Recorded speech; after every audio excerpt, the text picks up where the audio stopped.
Assalamualaikum warahmatullahi wabarakatuh. Halo semuanya, kami dari kelompok Eco Beauty ingin mempresentasikan hasil analisis kami mengenai proyek pengembangan aplikasi yang berkaitan dengan pengelolaan keuangan mahasiswa.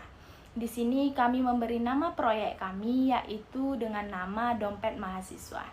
Sebelumnya, izinkan kami memperkenalkan diri dengan saya sendiri, Melisa Buruginting dengan NIM 2021-31021 dan teman saya Ananda Tita Firdausa dengan NIM 2021-31008 dan Kotrunada Halis dengan NIM 2021-31030. Selanjutnya, kami akan membahas analisis kami tentang proyek kami. Berikut penjelasan mengenai analisis aplikasi Dompet Mahasiswa. Di sini analisis yang akan kami bahas yaitu latar belakang proyek, tujuan proyek, cakupan proyek, deliverables, metode pengembangan, rencana pengujian, estimasi anggaran, tanggal mulai dan selesai, stakeholder, dan yang terakhir, evaluasi keberhasilan. Untuk yang pertama yaitu latar belakang. Pengelolaan keuangan yang baik sangat penting bagi mahasiswa karena masa kuliah adalah saat pertama bagi sebagian besar mahasiswa untuk mengelola keuangan secara mandiri tanpa pengawasan penuh dari orang tua. Perlunya keterampilan pengelolaan keuangan pribadi di kalangan mahasiswa menjadi latar belakang dikembangkannya aplikasi pengelolaan keuangan bagi mahasiswa. Aplikasi ini dapat membantu mahasiswa dalam menghitung pendapatan dan pengeluaran mereka, serta memberikan laporan mengenai status keuangan mereka. Selanjutnya, tujuan proyek ini yang pertama yaitu untuk membuat aplikasi yang dapat menyimpan, menampilkan, dan mengolah data keuangan. Yang kedua, untuk membantu mahasiswa mengontrol penggunaan uangnya dalam bentuk yang lebih menarik, serta mengelola keuangan mereka secara praktis dan real-time dengan menggunakan perangkat yang berbasis Android. Yang ketiga, menjadikan pengelolaan keuangan lebih fleksibel dan mudah diakses dengan memungkinkan aplikasi ini digunakan di semua perangkat. Dan yang ketiga itu ada cakupan proyek. Yang pertama, aplikasi ini digunakan untuk individu atau personal. Yang kedua, mengembangkan aplikasi yang dapat mencatat anggaran, pemasukan, dan pengeluaran. Yang ketiga, aplikasi ini hanya menggunakan mata uang rupiah. Yang keempat, platform yang digunakan oleh aplikasi ini berbasis Android. Yang kelima, aplikasi ini hanya dapat membuat akun dengan email. Yang keenam, aplikasi ini secara otomatis dapat melakukan pengurangan saldo setiap transaksi. Untuk penjelasan selanjutnya akan dibahas oleh teman saya, Ananda Tita Firdausa. Terima kasih untuk teman saya yang telah menjelaskan materi sebelumnya, yaitu Melisa Berginting.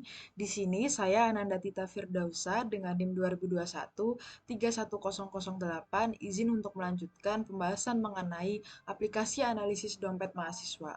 Di sini dimulai dari metode pengembangan proyek, yaitu metode pengembangan perangkat lunak. Yang pertama ada analisis. Di sini dianalisis digunakan untuk mengidentifikasi kebutuhan sistem untuk menentukan persyaratan fungsional dan non-fungsional dari aplikasi yang akan dikembangkan. Lalu yang kedua ada perancangan sistem. Tahap ini dilakukan untuk merancang arsitektur sistem dan merencanakan bagaimana aplikasi akan dibangun. Pada tahap ini dilakukan perancangan antarmuka pengguna, desain database, dan desain arsitektur sistem. Lalu yang ketiga ada pengkodean. Tahap ini dilakukan untuk mengimplementasikan desain sistem menjadi kode program. Pada tahap ini dilakukan pengembangan kode program dan integrasi antara komponen-komponen sistem. Lalu selanjutnya rencana pengujian. Yang pertama yaitu rencana pengujian secara fungsional untuk memastikan pengguna dapat mencatat pendapatan dan pengeluaran dengan benar. Lalu yang kedua untuk memastikan kalkulasi saldo secara akurat dan tepat. Lalu ada pengujian keamanan. Pengujian keamanan di sini untuk memeriksa keamanan data pengguna termasuk enkripsi dan perlindungan terhadap serangan cyber. Lalu yang kedua, untuk menguji sistem otorisasi dan autentikasi pengguna untuk melindungi data pribadi. Lalu yang ketiga, ada uji antarmuka user atau UI UX. Di sini uji antarmuka user UI UX untuk menguji antarmuka pengguna untuk keterbacaan, navigasi yang mudah, dan desain yang responsif. Lalu yang kedua, untuk memeriksa kejelasan tombol, icon, dan elemen antarmuka pengguna lainnya. Lalu yang terakhir, ada pengujian keberlanjutan, yang dimana di sini untuk menguji proses pembaruan dan pemeliharaan aplikasi untuk memastikan kelancaran proses pengembangan proyek. Lalu ada estimasi waktu. Di sini estimasi waktu sekitar 2-6 bulan dengan perkiraan aplikasi sudah siap secara fungsional dan keamanan. Dengan deskripsi, aplikasi mempunyai fitur dasar dengan pencatatan pendapatan dan pengeluaran, perencanaan anggaran sederhana, dan perencanaan menabung.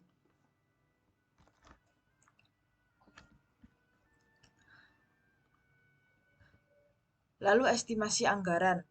Estimasi anggaran di sini untuk biaya pengembangannya sekitar $5.000 sampai $20.000 atau setara dengan Rp79.415.000 sampai Rp317.660.000.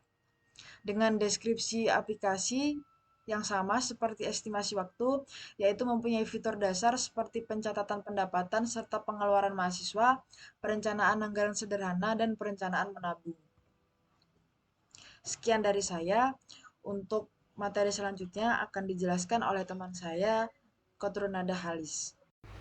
Baiklah, terima kasih Tita. Selanjutnya saya akan memaparkan mengenai stakeholder.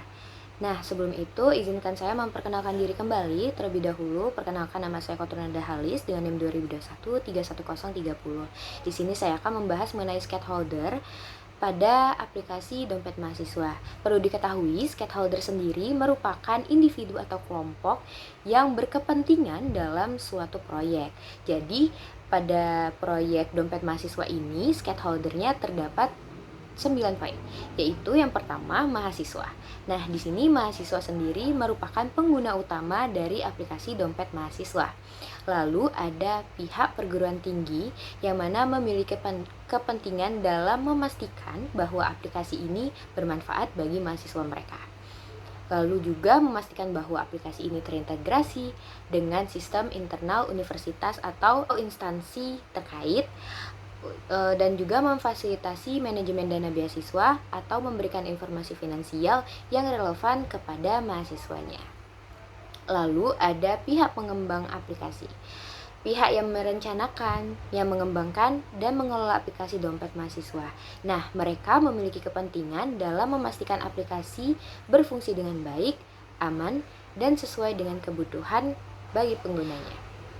Stakeholder yang keempat yaitu Departemen Keuangan Administrasi dalam perguruan tinggi. Nah, mereka bertanggung jawab untuk memantau dan mengelola sumber daya keuangan pada universitas atau instansi tersebut. Pihak ini memungkinkan terkait pada laporan keuangan yang dihasilkan oleh aplikasi yang ingin memastikan integritas dan akurasi datanya. Lalu stakeholder yang kelima yaitu orang tua mahasiswa sendiri. Nah, di sini orang tua mahasiswa mungkin ingin memiliki akses atau wawasan terhadap keuangan anak mereka. Jadi, mereka dapat menjadi pemantau atau pengawas sekunder terhadap cara anak mereka dalam mengelola uang di aplikasi dompet mahasiswa. Stakeholder yang keenam yaitu pihak penyedia layanan keuangan. Jika aplikasi ini memungkinkan transaksi keuangan atau pembayaran, penyediaan layanan keuangan seperti bank atau perusahaan pembayaran akan menjadi stakeholdernya juga. Jadi mereka ingin memastikan bahwa integrasi dengan aplikasi berjalan dengan lancar dan juga aman. Stakeholder yang ke-7 yaitu auditor atau otoritas reguler. Jadi mereka memiliki peran dalam memeriksa keakuratan dan juga kepatuhan aplikasi dengan standar keuangan atau hukum yang berlaku khususnya di negara Indonesia. Lalu stakeholder selanjutnya yaitu tim dukungan dan bantuan teknisi. Nah, tim dukungan aplikasi ini akan bertanggung jawab atas memberikan bantuan teknis dan dukungan pelayanan jika pengguna mengalami masalah atau pertanyaan seputar aplikasi. Nah, itu akan ditangani oleh tim dukungan dan bantuan teknis. Nah, stakeholder yang terakhir yaitu pihak penyelenggara program beasiswa. Jika aplikasi ini digunakan untuk mengelola dana beasiswa yang biasanya diselenggarakan oleh pihak universitas, Penyelenggara program beasiswa ini memiliki kepentingan dalam memastikan bahwa aplikasi membantu dalam melacak, dalam menyalurkan, dan juga memantau dana beasiswa bagi mahasiswa penerima beasiswa. Selanjutnya yaitu evaluasi keberhasilan. Nah, pada evaluasi keberhasilan dalam aplikasi dompet mahasiswa ini, aplikasi ini merupakan aplikasi pengelola keuangan mahasiswa yang mana melibatkan penilaian berbagai aspek kritis. Ini termasuk memeriksa fungsionalitas aplikasi, pengalaman pengguna, keandalan, keamanan data, efisiensi penggunaan, umpan balik penggunaan, integrasi dengan sistem lain, dampak pendidikan, serta biaya dan efisiensi. Evaluasi ini akan membantu memahami sejauh mana aplikasi dompet mahasiswa telah mencapai tujuan dan keberhasilannya. Selain itu, dapat membantu dalam mengidentifikasi area-area yang perlu ditingkatkan atau diperbaiki untuk meningkatkan manfaat aplikasi bagi pengguna. Evaluasi ini juga dapat dilakukan secara berkala untuk memantau perkembangan dan perubahan dalam pengguna aplikasi dompet mahasiswa. Baiklah, sekian presentasi dari kelompok Eco Beauty. Saya Kotrunada Halis dan juga mewakili teman-teman saya tadi mengucapkan terima kasih. Assalamualaikum warahmatullahi wabarakatuh.